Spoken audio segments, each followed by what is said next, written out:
കൂട്ടുകാരെ ഇന്ന് നമ്മൾ വിശിഷ്ടമായൊരു സ്ഥലത്താണ് എത്തിച്ചേർന്നത്. ITP clinical research centre, Malappuram ജില്ലയിലെ VK പടി എന്ന് പറഞ്ഞ സ്ഥലമുണ്ട്. മലപ്പുറം ജില്ലയിൽ നമ്മുടെ യൂണിവേഴ്സിറ്റി ഒക്കെ കഴിഞ്ഞ് നമ്മൾ മമ്പുറത്തേക്കൊക്കെ പോകുന്ന ഭാഗത്തായിട്ട് VK പടി. ഇതിന് തൊട്ടടുത്ത് നമ്മളെ കോഴിക്കോടൻ ഹലുവയൊക്കെ കിട്ടുന്ന നല്ല ഒരു ഹലുവ ബസാറൊക്കെ ഉണ്ട്. അപ്പോൾ അതിനരികിലാണ് നമ്മുടെ ഈ ITP ക്ലിനിക്കൽ റിസർച്ച് സെൻറ്റർ. ഇവിടെ നമ്മൾ ഒരാളെ ഒരു മഹാനായ വ്യക്തിയാണ് നമ്മൾ പരിചയപ്പെടാൻ പോകുന്നത്. അദ്ദേഹത്തിൻ്റെ പേര് പ്രൊഫസർ വിദ്യാസാഗർ എന്നാണ്. അദ്ദേഹം എന്ന് പറയുകയാണെങ്കിൽ ആയുർവേദത്തിൽ സ്വന്തമായിട്ട് അദ്ദേഹത്തിൻ്റെ നൈപുണ്യം കൊണ്ട് ഒരു മരുന്ന് കണ്ടുപിടിച്ചിട്ടുണ്ട്. അതും ITP എന്ന രോഗത്തിന് വേണ്ടിയിട്ടുള്ള മരുന്നാണ്. നമുക്ക് ഇനിയും അദ്ദേഹത്തെ നേരിട്ട് കണ്ടിട്ട് അദ്ദേഹത്തെ ഒന്ന് വ്യക്തമായി തന്നെ പരിചയപ്പെടാം. വരൂ കേസ്.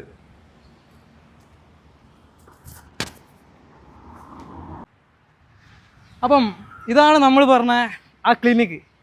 അപ്പം ഇവിടെയാണ് നമ്മുടെ വിദ്യാസാഗർ സാർ ഉള്ളത്. അപ്പം ITP കുറിച്ച് നിങ്ങൾ എന്തെങ്കിലും ഒന്ന് അറിയണം. ITP എന്ന് പറയുകയാണെങ്കിൽ ഒരു കാലഘട്ടത്തിൽ ഈ ITP ബ്ലഡിൽ പ്ലേറ്റ്ലെറ്റിൻ്റെ എമൗണ്ട് അത് കുറയുന്ന ഒരു അസുഖമാണ് ഈ ITP, ക്രോണിക് ITP എന്ന് പറയുന്നത്. ബ്ലഡിൽ പ്ലേറ്റ്ലെറ്റിൻ്റെ എമൗണ്ട് കുറയുന്നതാണ്. അങ്ങനെ ഒരു കാലഘട്ടം വരെ നമ്മുടെ ഇംഗ്ലീഷ് മെഡിസിൻ പോലും മരുന്ന് കണ്ടുപിടിക്കാതെ ആളുകൾ വളരെയേറെ ബുദ്ധിമുട്ടിയിട്ടുണ്ട്. മരണത്തോട് അടുക്കുമെന്ന് വരെ രോഗികൾ കരുതിയിരുന്ന ഒരു കാലഘട്ടം വരുന്നത്. അപ്പോഴാണ് വിദ്യാസാഗർ സാറെ പോലത്തെ മഹാന്മാരായ സാർമാർ വന്ന് ആയുർവേദത്തിലെ അവരുടെ നൈപുണ്യം, അവർ മരുന്ന് കണ്ടുപിടിക്കുമെന്ന ദൃഢനിശ്ചയത്തോട് കൂടിയിട്ട് അവർ മരുന്ന് കണ്ടുപിടിച്ചത്. അദ്ദേഹമാണ് ആദ്യമായിട്ട് നമ്മുടെ ITP രോഗത്തിനുള്ള മരുന്ന് ആയുർവേദത്തിൽ കണ്ടുപിടിച്ച ഒരു മഹാനായ വ്യക്തിയാണ് അദ്ദേഹം. നമുക്കൊന്ന് അദ്ദേഹത്തെ വ്യക്തമായി തന്നെ ഒന്ന് പരിചയപ്പെടാം. വരും സാർ, നമസ്കാരം. അപ്പോൾ ഇതാണ് ഞാൻ പറഞ്ഞ വിദ്യാസാഗർ സാറ്. സാറിൻ്റെ ജീവിതത്തെക്കുറിച്ച് നമുക്ക് കൂടുതൽ അറിയാം. സാർ ഇരിക്കും. സാറേ, ആദ്യം നമ്മുടെ ഓഡിയൻസിന് വേണ്ടിയിട്ട് എന്താണ് ക്രോണിക് ITP എന്ന് ഒന്ന് സാറിൻ്റെ ഭാഷയിൽ ലളിതമായിട്ടൊന്ന് വിശദീകരിക്കുക. എന്താണ് ക്രോണിക് ITP? കാരണം അതിൻ്റെ അവസ്ഥയെക്കുറിച്ചൊന്നും കൂടി വ്യക്തമായി മനസ്സിലാക്കാൻ വേണ്ടിയാണ്. ക്രോണിക് ITP എന്ന് പറഞ്ഞാൽ അതൊരു ബ്ലീഡിങ് ഡിസോർഡറാണ്. ശരീരത്തിൽ കണ്ണ്, മൂക്ക്, ചെവി, മൂത്രദ്വാരം ഇതിലൂടെയൊക്കെ രക്തം അധിസരിച്ച് പോകുന്ന ഒരു സൂക്കേടാണ് ക്രോണിക് ITP. അതൊരു കാലഘട്ടം വരെ ഇതിന് മരുന്നില്ലായിരുന്നു എന്ന് പറഞ്ഞു അല്ലേ സാറേ? ഒരു കാലഘട്ടം വരെ ഇതിന് നമ്മളെ ഇംഗ്ലീഷ് മെഡിസിനും തള്ളിക്കളഞ്ഞു എന്ന് പറഞ്ഞു ഒരു കാലഘട്ടം വരെ ആണ്. അതെ. അപ്പോഴാണ് സാറ് ഇതിന് വേണ്ടിയിട്ട് കഷ്ടപ്പെട്ടൊരു മരുന്ന് കണ്ടുപിടിച്ചതെന്നാണ് ഞങ്ങൾ അറിയുന്നത്. മരുന്ന് കണ്ടുപിടിച്ചു എന്ന് പറഞ്ഞ ടെർമിനോളജി അത്ര കറക്റ്റ് അല്ല. ആയുർവേദത്തിൽ പറയുന്ന മരുന്നുകൾ, അതായത് പല രോഗങ്ങൾക്കും പല സമയത്തായിട്ട് പല ചാപ്റ്ററിലായിട്ട് പറയപ്പെടുന്ന നോളജ് ഉണ്ടല്ലോ, അതിന് നമ്മൾ ഈ രോഗത്തിൻ്റെ ചികിത്സയ്ക്ക് വേണ്ടി നമ്മൾ ഉപയോഗപ്പെടുത്തുക.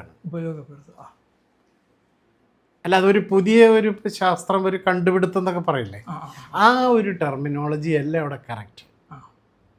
മുമ്പേ ഉള്ളത് അതെ, ആയുർവേദ ആചാര്യന്മാർ 3000 കൊല്ലങ്ങൾക്ക് മുമ്പേ എഴുതി വെച്ച പുസ്തകങ്ങളിൽ നിന്ന് അവിടെയുള്ള നോളജ് നമ്മൾ കളക്ട് ചെയ്തിട്ട് അത് ഒരു പ്രോട്ടോക്കോളായി ITPക്ക് ഉപയോഗിക്കാവുന്ന രീതിയിൽ ഒരു പ്രോട്ടോക്കോളായി ഉണ്ടാക്കി. ആ പ്രോട്ടോക്കോളാണ് ഇപ്പോൾ കഴിഞ്ഞ 30 വർഷമായിട്ട് നടന്നുകൊണ്ടിരിക്കുന്നത്. പിന്നെ അതേപോലെ സാറിൻ്റെ ഒഫീഷ്യൽ ലൈഫിൽ ഇങ്ങനെ ഒരു മരുന്നുണ്ടാക്കാൻ സാറിനെ പ്രേരിപ്പിച്ചത് എന്താണ് ഞങ്ങൾക്ക് അറിയാൻ ആഗ്രഹമുണ്ട്. അത് തികച്ചും യാദൃശ്ചികമാണ്. അതായത് 30 കൊല്ലങ്ങൾക്ക് മുമ്പേ ഒരു അച്ഛൻ അദ്ദേഹത്തിൻ്റെ 6 വയസ്സായ മകനുമായി എൻ്റെ കൺസൾട്ടിങ് റൂമിൽ വരികയും കണ്ണീരോടെ ആ കുഞ്ഞിൻ്റെ അവസ്ഥ എൻ്റെ അടുത്ത് പറഞ്ഞു. വൈദ്യശാസ്ത്രത്തിൽ മരുന്നില്ല, കേരളത്തിലെ പ്രഗത്ഭരായ വിദഗ്ധരെല്ലാം തന്നെ കൈയൊഴിഞ്ഞു എന്ന് പറഞ്ഞിട്ടാണ് വരുന്നത്. ഇനി ആയുർവേദത്തിൽ എന്തെങ്കിലും ഉണ്ടോ എന്നുള്ളത് അതിന് സാധ്യതകൾ ആരാഞ്ഞുകൊണ്ട് വന്നതാണ്. അപ്പോൾ ഒരു ഫിസിഷ്യൻ എന്നുള്ള നിലയ്ക്ക് എനിക്കതിനെ ഒറ്റ നോട്ടത്തിൽ അത് തള്ളിക്കളയാൻ കഴിയില്ലല്ലോ. അപ്പം ഞാനത് ആ കുഞ്ഞിനെ വേണ്ട രീതിയിൽ ഒന്ന് ഒബ്സർവ് ചെയ്ത് അനലൈസ് ചെയ്ത് ആയുർവേദത്തിൻ്റെ ചട്ടക്കൂടിൽ ഒതുങ്ങി നിൽക്കുന്ന രീതിയിൽ ആ കുഞ്ഞിന് വേണ്ട ചികിത്സകൾ നിർദ്ദേശിച്ചു. 2 ആഴ്ച കൊണ്ട് തന്നെ കുഞ്ഞിലെ സൽഫലങ്ങൾ കണ്ടു തുടങ്ങി. നല്ല ഇത് കണ്ടു. ആ ചികിത്സ ഒരു 6 മാസം വരെ അങ്ങ് നീണ്ടുപോയി. കുഞ്ഞിൻ്റെ അസുഖം മാറി. അതാണ് ഉണ്ടായത്. അല്ലാതെ ഇത് നേരത്തെ പ്രീ പ്ലാൻ ചെയ്തതൊന്നുമല്ല. It's an accidental finding. Chronic ITPയുടെ ലക്ഷണങ്ങൾ ഇത് ഉണ്ട് എന്ന് നമ്മുടെ ശരീരം കാണിക്കുന്ന എന്തൊക്കെ ലക്ഷണങ്ങളാണ്? സാധാരണഗതിയിൽ ഈ രോഗത്തിൻ്റെ ലക്ഷണങ്ങളൊന്നും കാണിക്കാറില്ല തുടക്കത്തിൽ. അതേസമയം എന്തെങ്കിലും രോഗമായിട്ട് മറ്റെന്തെങ്കിലും രോഗങ്ങളായിട്ട് ഒരു ഡോക്ടറെ അടുത്ത് പോയി ഒരു പ്രാഥമികമായ രക്തപരിശോധന നടത്തുമ്പോൾ രക്തത്തിലെ പ്ലേറ്റ്ലെറ്റ്സിൻ്റെ അളവ് ക്രമാതീതമായി കുറഞ്ഞു കാണുന്ന ഒരവസ്ഥ. അപ്പോഴാണ് ഇത് ITP ആണോ എന്നുള്ള സംശയം ഉണ്ടാവുന്നത് അല്ലേ. അതേസമയം മറ്റൊരു ഗ്രൂപ്പ് രോഗികളിൽ ശരീരത്തിൻ്റെ അവിടവിടെ ശരീരത്തിൽ എവിടെ വേണമെങ്കിലാവാം ചുവന്ന പുള്ളികൾ കാണാം. ചുവന്ന പുള്ളികൾ അത് സ്കാറ്റേഡായിട്ട് എവിടെ വേണമെങ്കിലും കാണാം. അതുപോലെ തന്നെ നമ്മൾ മാന്തളിര് കണ്ടിട്ടുണ്ടോ?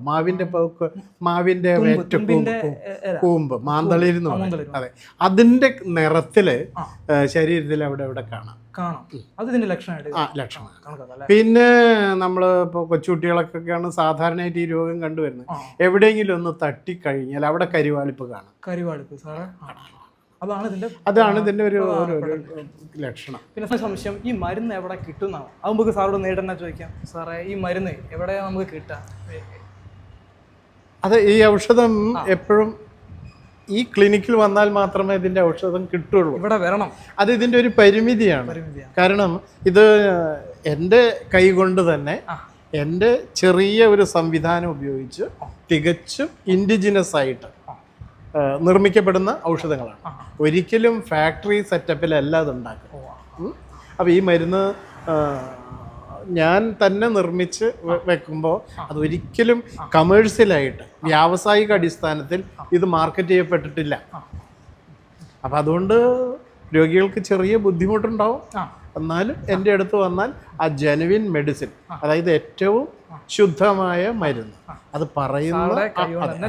പറയുന്ന അളവിൽ പറയുന്ന പൊട്ടൻസി, അതായത് അതിൻ്റെ കരണശേഷി എന്ന് പറയും, പൊട്ടൻസി എന്നുള്ളതിന് ആ അർത്ഥത്തിൽ ഇത് ലഭ്യമാകും.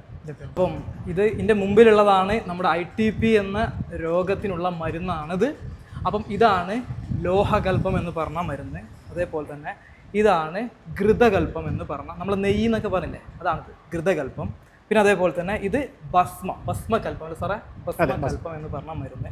അപ്പോൾ ഇതാണ് നമ്മുടെ ITP എന്ന രോഗത്തിനുള്ള സാറിൻ്റെ മരുന്ന് എന്ന് പറയുന്നത്. ഇത് മറ്റ് ബിസിനസ് അടിസ്ഥാനത്തിലും വ്യാപാര അടിസ്ഥാനത്തിലൊന്നും നമുക്ക് പുറത്തൊന്നും കിട്ടില്ല. നേരിട്ട് നമ്മളെ സാറിൻ്റെ ഈ VK പടി എന്ന സ്ഥലത്തേക്ക് തന്നെ നിങ്ങൾ വരണം.